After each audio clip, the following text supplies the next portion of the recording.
ফ্যাসিস্টদের বিরুদ্ধে লড়াই সংগ্রাম করতে গিয়ে।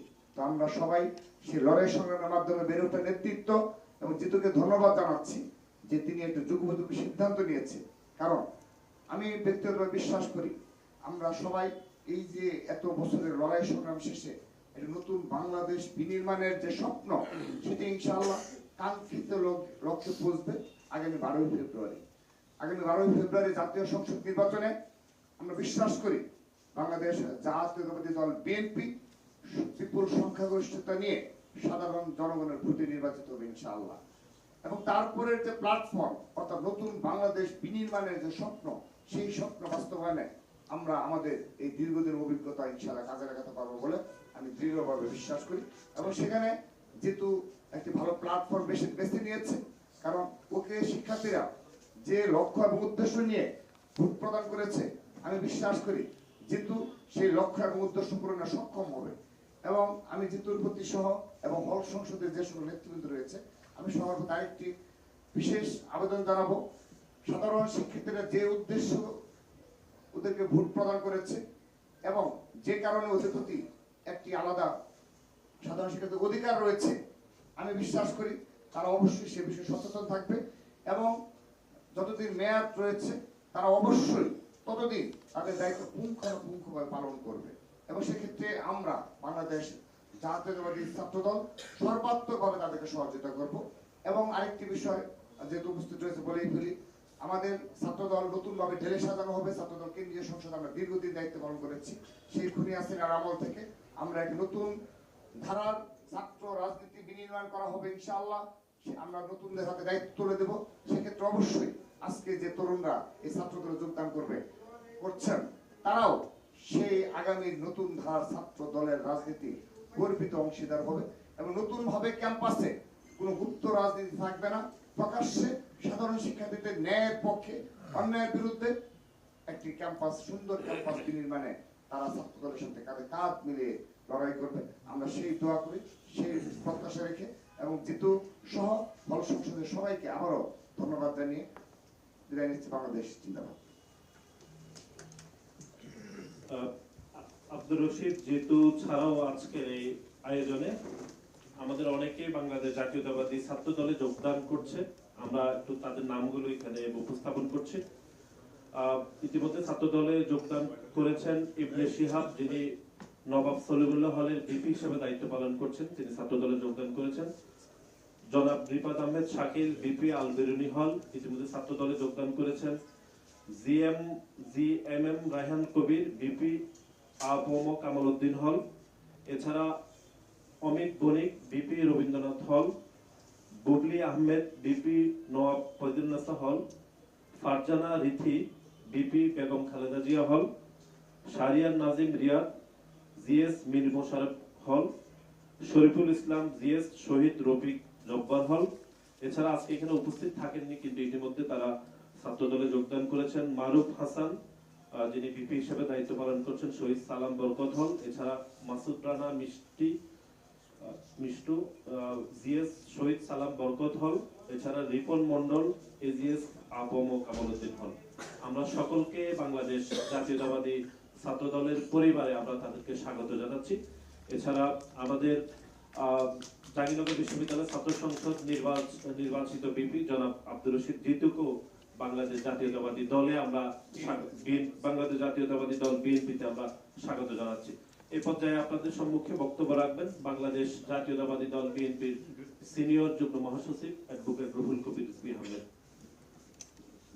ধন্যবাদ নাসির, ছাত্র দলের সভাপতি রাকিব এবং নাসির।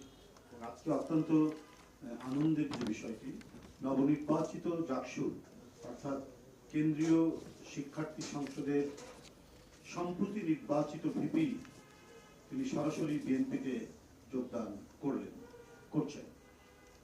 এর সাথে নবনির্বাচিত জাকসু মানে কেন্দ্রীয় ছাত্র সংসদ, শিক্ষার্থী সংসদ এবং হলগুলোর নির্বাচিত বিভিন্ন প্রতিনিধিরা, বিপিজিএস প্রতিনিধিরা, তারাও অনেকেই আজকে যোগদান করছেন জাতীয়তাবাদী ছাত্র দলে। এটা শুধুমাত্র তারা উপর ভিত্তি করে বিএনপি এবং ছাত্র দলে যোগদান করলেন। এই করাটা তাদের যেমন একটা ব্যক্তিগত উপলব্ধি থেকে, ব্যক্তিগত রাজনৈতিক চিন্তা এবং দর্শন থেকে তারা এই কাজটি করেছে। যারা আগে থেকেই বিএনপির সাথে জড়িত বা একসময় যারা ছাত্র নেতা রাকিব, নাসির সহ যারা রয়েছেন, তাদেরও কিন্তু এটা প্রেরণা দেবে, তাদেরকেও উদ্দীপ্ত করবে যে আজকে সঠিক যে রাজনীতি, অর্থাৎ একটি দেশের মানুষ কি চায়, তার দেশের নিরাপত্তা, তার দেশের স্বাধীনতা টিকে থাকুক, তার সার্বভৌমত্ব টিকে থাকুক এবং সে যাতে প্রাণ ভরে কথা বলতে পারে, সেই গণতান্ত্রিক অধিকারটুকু যেন নিশ্চিত হয়। আমরা বিভিন্ন সময় দেখেছি যে ডিক্টেটরশিপ, একনায়কতন্ত্র, ফ্যাসিবাদ এদেশে কায়েম হয়েছে। কেউ গলা টিপে ধরেছেন গণতন্ত্রে, কথা বলতে দেননি, কথা বলতে দিলেই মানে নির্যাতনের খড়গ, ধারালো তরবারি তার মাথার উপর চেপে বসেছে। আবার কেউ কেউ নিজেদেরকে টিকিয়ে রাখার জন্য অন্য কোনো প্রভু দেশের কৃতদাস হতেও তারা দ্বিধা করে, গোপন চুক্তি করেছে। গোপন চুক্তি সাহস পায়নি জনগণের কাছে সেটা প্রকাশ করতে। তাহলে জনগণের মধ্যে কি পরিমাণ মানে ক্ষোভ হবে, বিক্ষোভ হবে এই ভয়ে। কিন্তু তারা করেছেন, গ্যারান্টি হচ্ছে তাদেরকে টিকিয়ে রাখতে হবে। এর বিরোধিতা করেছে বিএনপি। বিএনপি সবসময় সার্বভৌমত্ব এবং স্বাধীনতাকে ঊর্ধ্বে তুলে ধরেছে, এই ব্যাপারে কোনো আমাদের আপোষ নেই। তাই প্রতিটি সীমান্ত হত্যায়, প্রতিটি রক্তাক্ত ঘটনায় এবং কয়লা পুড়িয়ে রামপাল বিদ্যুৎ কেন্দ্র তৈরি করা, এবং এটা করলে পরে আমাদের পরিবেশ, আমাদের গাছপালা, জীব বৈচিত্র্য এবং মানুষ সবাই বিপন্ন হবে। বিএনপি তীব্র প্রতিবাদ করেছে, বিরোধিতা করেছে। শেখ হাসিনা শুধুমাত্র টিকে থাকার জন্য একটি প্রাইভেট কোম্পানির সাথে চুক্তি করে রামপাল বিদ্যুৎ কেন্দ্র করেছে। তো এই যে একটি জাতীয়তাবাদটা কি? জাতীয়তাবাদ হচ্ছে যে নিজের যা কিছু আছে, আমার সম্পদ, আমার দেশ, আমার আকাশ, আমার মাটি, আমার এই ভৌগোলিক সীমানার মধ্যে যা আছে সেইটার সম্পর্কে আমার গর্ব করা, সেটা সম্পর্কে অহংকার করা, তারাই হচ্ছে জাতীয়তাবাদী। আজকে সেই অহংকারে উদ্দীপ্ত হয়ে, সেই গৌরবে উদ্দীপ্ত হয়ে আজকে আব্দুর রশিদ জিতু এবং তার সহকর্মীরা বিএনপি এবং ছাত্রদল প্রত্যেকের 2 হাতের 10 আঙ্গুলের থেকে পরিচ্ছন্ন থাকবে ইনশাআল্লাহ। চাঁদাবাজি আমরা করি না, চাঁদাবাজি আমরা কাউকে করতেও দেব না। দুর্নীতি আমরা করি না, দুর্নীতির জল আমরা কেটে দেব, কাউকে দুর্নীতি করতে দেব না। মামলা বাণিজ্য এটাকে আমরা ঘৃণা করি, প্রশ্নই উঠে না, কাউকে এই সুযোগ দেওয়া হবে না। বরঞ্চ অন্যায় মামলা করে কাউকে হ্যারাস করলে তাকেই শাস্তির আওতায় আনা হবে। অনেক সময় নিরীহ মানুষকে মিথ্যা মামলা দিয়ে তার জীবন ধ্বংস করে দেওয়া হয়, তার পরিবার ধ্বংস করে দেওয়া হয়, তার ভবিষ্যৎকে তছনছ করে দেওয়া হয়। ওদেরকে আমরা ছাড় দিয়ে কথা বলবো না। এই বাংলাদেশ থেকে আর কাউকে ব্যাংকের টাকা লুণ্ঠন করে নেতা বলতে দেওয়া হবে না, শেয়ার বাজার লুণ্ঠন করতে দেওয়া হবে না, প্রজেক্টগুলো থেকে চুরি ডাকাতি করে বাংলাদেশের করতে দেওয়া হবে না। 28 লক্ষ কোটি টাকা চুরি হয়েছে, বিদেশে পাচার করা হয়েছে। আল্লাহ তাআলা আমাদেরকে তৌফিক দিলে মহান আল্লাহ সাহেব বিইজনিল্লাহ ওদের মুখের ভিতরে হাত ঢুকে পেটের ভিতর থেকে বের করে আনবো ইনশাআল্লাহ।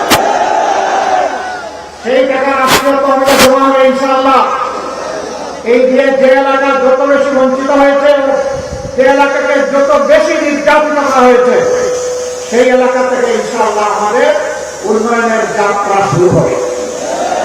এখানে মামু খালুর কোন টেলিফোন চলবে না, এখানে প্রধানমন্ত্রী এবং প্রেসিডেন্টের বাড়ি কোথায় এটা দেখা হবে না। এখানে ন্যায্যতার ভিত্তিতে জনগণের পাওনা নির্ধারণ করা হবে ইনশাআল্লাহ। আপনারা সেই বাংলাদেশটা, আপনারা ওই বিচার ব্যবস্থা চান যে বিচার ব্যবস্থা একজন সাধারণ মানুষকে অপরাধ করলে তাকে বিচারের আওতায় এনে শাস্তি দেওয়া হবে। একই অপরাধ যদি দেশের প্রধানমন্ত্রী কিংবা প্রেসিডেন্ট করে থাকেন, তাদেরকেও ছাড় দিয়ে কথা বলা হবে না, একই বিচারের আওতায় আনা হবে। আমরা বরিশালে 21টা সিট, বরিশালবাসীকে অনুরোধ করব, আপনাদের যত বঞ্চনা, নদী ভাঙ্গন হয়ে সর্বনা হয়ে যাওয়ার হাহাকার, যত বঞ্চনা আছে ন্যায্যতার ভিত্তিতে, ইনসাফের ভিত্তিতে আপনারা যদি আমাদেরকে সুযোগ দেন, আমরা কথা দিচ্ছি আপনাদের অধিকারের জন্য লড়তে হবে না, দাবি তুলতে হবে না, এটি আমাদের দায়িত্ব হবে আপনাদের ঘরে এসে এই উন্নয়ন পৌঁছে দেওয়া। আমি আপনাদেরকে কথা দিয়ে যাচ্ছি, যদি আল্লাহ আমাকে কবুল করেন, আমার জায়গা থেকে প্রথম শুরু করব। আমার বাড়ি সারা বাংলাদেশ। আমাকে লোকেরা জিজ্ঞেস করে আপনার ঠিকানা, আমি বলি সাধারণ পরিবহন সমগ্র বাংলাদেশ। বলে এটা তো ট্রাকের পিছনে লেখা থাকে, বলে আমি একটা ট্রাক, যে রাস্তায় যেখানে প্রয়োজন ওখানে আমার পৌঁছে যাওয়া আমার দায়িত্ব। সুতরাং ইনশাআল্লাহ সেইভাবেই আমরা 11টা দল ঐক্যবদ্ধ হয়েছি। আজকে এখানে মঞ্চে 11 দলের সম্মানিত নেতৃবৃন্দ আছেন, শহীদ পরিবারের গর্বিত সদস্যবৃন্দ আছেন, জুলাই যোদ্ধারা আছেন, আপামর বাউফলবাসী আছেন। আমরা সবাইকে বলবো, আমরা জুলাইয়ে যারা আন্দোলন করে, সংগ্রাম করে, বুক চিতিয়ে, জীবন দিয়ে, পঙ্গু হয়ে লড়াই করে আমাদেরকে বাংলাদেশ এনে দিয়েছে, তাদের কারো লাশ, তাদের কারো রক্ত আমাদের হাতের উপরে ঘাড়ে দিতে, এই ভার আমাদেরকে বহন করতে হবে, এই আমানত আমাদেরকে আদায় করতে হবে। তারা যে বৈষম্যহীন দুর্নীতিমুক্ত বাংলাদেশ চেয়েছিল, সেই বাংলাদেশ ইনশাআল্লাহ করতে হবে। এই গড়ার জন্য দুটি বুক, প্রথম বুকটা হচ্ছে গণভোট। এখানে কি বলবেন? হা। কি বলবেন? হা মানে আজাদি, না মানে গোলামি। আজাদি না গোলামি? আজাদি না গোলামি? ইনশাআল্লাহ বাউফলবাসী তার স্বাক্ষর রাখবে, সারা বাংলাদেশে হা বিজয়ী হবে ইনশাআল্লাহ। হা বিজয়ী হলে বাংলাদেশ জিতে যাবে। আল্লাহ না করুন হা পরাজিত হবে, বাংলাদেশ হেরে যাবে। আমরা কি বাংলাদেশকে হারাবো না জিতাবো? ইনশাআল্লাহ হা ভোটের বিজয় হবে। আল্লাহ তৌফিক দিন। দ্বিতীয় ভোটটা সরকার গঠনের। কারা গড়বে? যারা অতীতে দেশবাসীকে তাদের সততার প্রমাণ দিতে পেরেছে, এখন যারা দিতে পারছে, যারা অতীতে প্রমাণ দিতে পারে নাই, এখনো যারা পারছে না, জনগণের কাছে ভোট চাওয়ার অধিকার তাদের নাই। ভোট তারা চাইবে। অতীতে যারা বাংলাদেশকে 18 কোটি মানুষকে সম্মান করেছে, এখনো সম্মান করে চলেছে তাদের সমস্ত অভিজ্ঞতা এবং যোগ্যতা দিয়ে।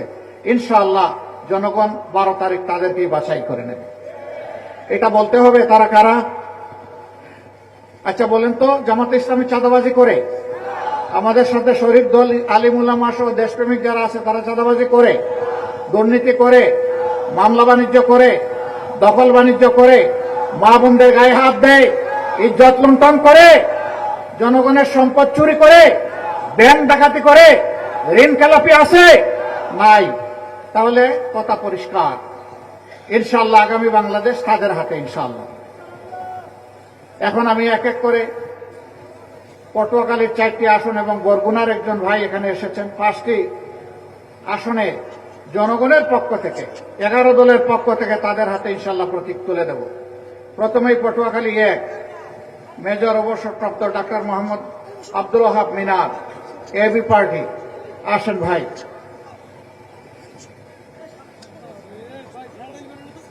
জি ধরেন, বিসমিল্লাহ।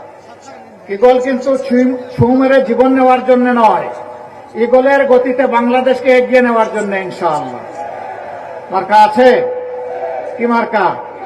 ইনশাআল্লাহ জয় হবে ইগলের ইনশাআল্লাহ। তারপরে পটুয়াখালী 2, এইটা ডান ভাই, আমরা ডানপন্থী, এইদিকে দেন। আমরা ডানপন্থী, এইদিকে দেন। আমার বামপন্থী বানাইতে চায়, দেখেন তো। হ্যাঁ, এখানে ধরো শক্ত করে। বিসমিল্লাহ। কোন সে প্রতীক? প্রতীক আছে? স্লোগান একসাথে হবে ইনশাআল্লাহ। ইনশাআল্লাহ। এরা চিনেন আপনারা? জীবনে মরণে, বিপদে আপদে যাদের হাতে পতাকা আছে, পতাকাগুলোকে দোলাই, পতাকাগুলো দোলাই। এই মাইক থেকে কেউ কিছু আর বলবেন না।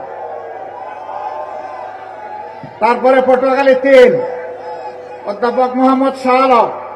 মাশাআল্লাহ, মানুষটা একটু ছুটে হলে আমি বড় করে দিচ্ছি, অসুবিধা নাই। আসেন, দেখছেন মানুষটা বড় হয়ে গেছে না?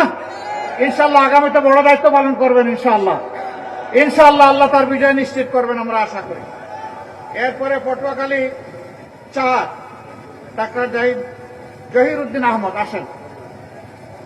মাশাআল্লাহ, ঘড়িটা দেখা যায়, টাইম ঠিক আছে, আলহামদুলিল্লাহ। দেশের টাইমও ঠিক থাকবে ইনশাল্লাহ। ধরেন, আমার হাত ধরবেন কেন?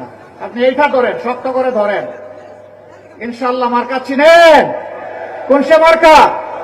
ইনশাল্লাহ দেয়াল গড়ি জিতে যাবে ইনশাল্লাহ। মাশাআল্লাহ। তারপরে বরগুনা অ্যাডভোকেট মোহাম্মদ জাহাঙ্গীর হুসাইন। ওয়ালাইকুম আসসালাম। ধরেন ভাই, শক্ত করেন, জাতির ভার নিতে হবে তো। আলহামদুলিল্লাহ। কি মার্কা? এই যে টাইম ঠিক আছে ইনশাল্লাহ। মাশাআল্লাহ। এবার আসেন সমবেত কিছু স্লোগান দেই। আরে ভাই, মার্কা আছে? ভাই বোনেরা, কোন সে মার্কা?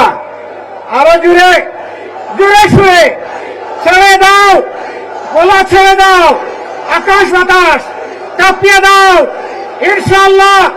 12 তারিখ সকাল বিকাল সারাদিন বিজয়মালা ইনশাল্লাহ ইনশাল্লাহ। মাশাআল্লাহ।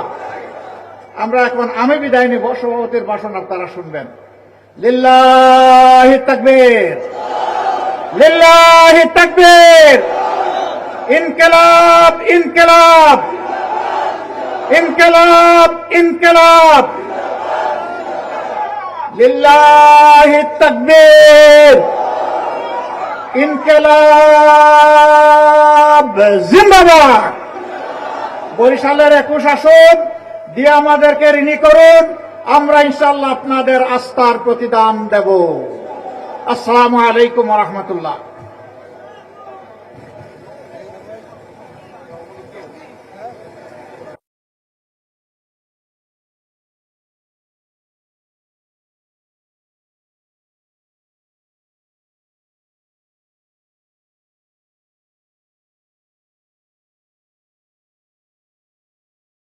দাঁড়িপাল্লার পক্ষে ভোট দিয়ে আমরা জয়যুক্ত করব। সবাই একটু জোরে স্লোগান দেই, নারা